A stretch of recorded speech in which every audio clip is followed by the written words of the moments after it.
back in the 2000s, when we lived in Allentown, Pennsylvania, we heard that New York City or New York State had a law that had come into being that you could not talk on your cell phone while you were driving. You would get fined. You'd get cited for it. Unless you had a hands-free, if you had a headset or in the car, which were just coming into their own at that time. And now we have texting and messaging and all that kind of thing, and we call it distracted driving, which can be pretty dangerous, for all of us. Distracted driving, distractibility factors are rising and rising, aren't they? I don't think I'm the only one here that walks into a room and goes, no, what did I come in here for?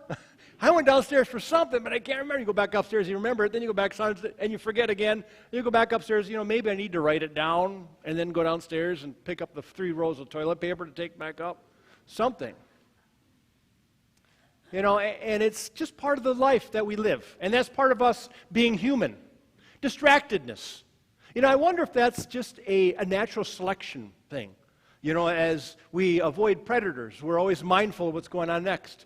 I imagine if we're so focused, we wouldn't see something coming at us from the side or hear something from the back. We'd be so focused that we would be in danger, right? So now here we have Martha and Mary, and of course Martha's doing her part, and she's being the good host. Hospitality is number one. We saw when Marty read Genesis, Abraham and Sarah, they had the 3 guests, and they just fell over themselves to get the fatted calf, to get the bread, to get the water, to wash their feet, do whatever it takes to make them comfortable so they can have some respite and then move on their way.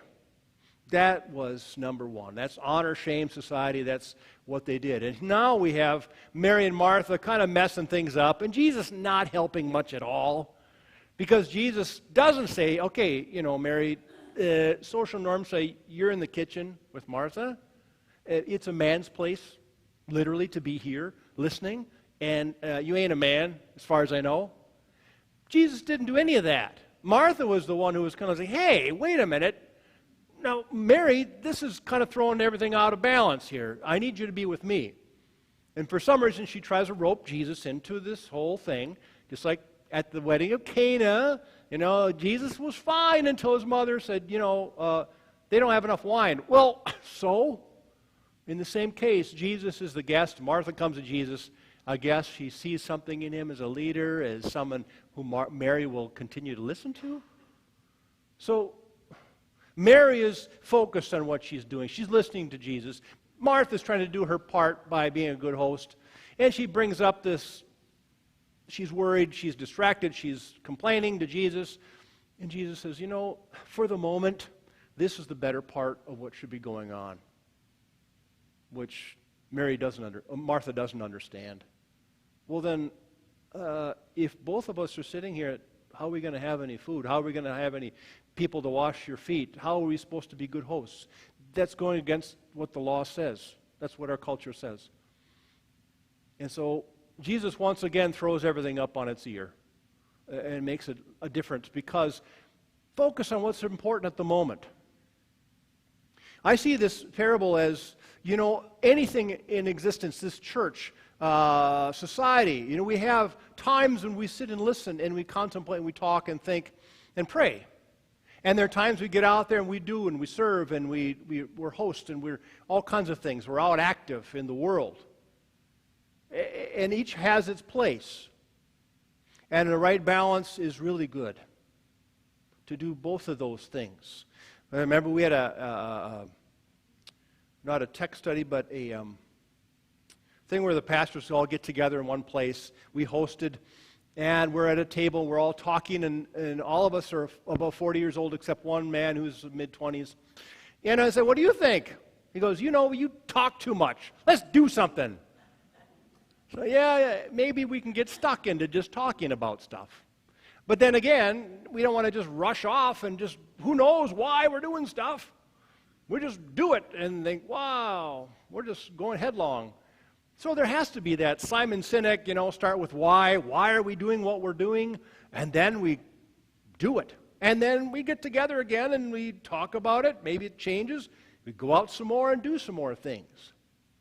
And I know this congregation, we do a lot of things outside the church and our own, and inside the church too. So there's no lack of that. So it's just a balance that we all have to have in life. Acting and contemplating, thinking about it. So Martha and Mary represent this kind of, Martha, her strengths were hosting. Maybe Martha's strengths were being a disciple and listening and doing whatever. Maybe it's Jesus telling that we all have a place in the world. Where are our gifts? How were we created? I imagine that people who were on this mission trip in China were very different people. From each other. You probably had outgoing people, you had probably quiet people, you had, a different variety of kids going, but they all came together and made it happen. And I think you realize what your gifts are, you go with it, and Jesus is there with you, of course, blessing your journey as you go. Jesus is blessing their journeys. I don't know if Jesus would have said anything to Martha if she hadn't complained. Maybe that was, Jesus looked at it and went, okay, everything's going pretty well. They both have their tasks they're doing, what they're doing. Now she's complaining. Now maybe, get her to say, well, Martha, maybe you just need to slow down a bit and listen. Maybe you need to put your feet up or sit on the floor and hang up your apron for a few minutes. And then the both of you can do whatever you need to do.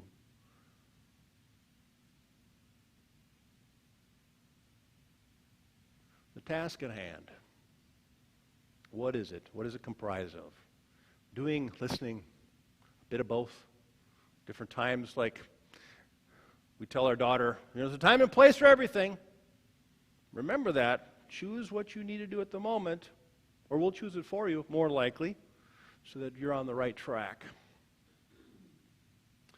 Jesus said, Mary has chosen the better part. Jesus is on his way to Jerusalem. We know what's going to happen next. Chapter 9 through 19 of Luke, he's on his way to his crucifixion and his resurrection. He's being stopped along the way. He's being misdirected. He's been unfocused in some ways. He's been distracted by other things, but all for a purpose. This is the Good Samaritan story, and the lawyer was just preceding this story. Next would be the Lord's Prayer following this story. Who would Jesus be if he just went focused straight on to Jerusalem and forgot about all these things that happened to him? In this case, he was distracted, but with a purpose in mind, to continue to preach and teach the gospel along his way. Keep that in mind. Next time you feel like you're being distracted, that's what we're all about. That's what happens. Even the greatest meditators in the world know that you can't focus on one thing for very long. You'll go off and you've got to bring yourself back. And then you go off thinking about something else. You've got to bring yourself back over and over and over again. And that's the way life is. As long as we keep that focus and we know where we're going and we use the tools that God has given us so that we can continue our journey and increase the kingdom with whoever we are, with whomever we are. And we know that Jesus is blessing us on our way. Amen.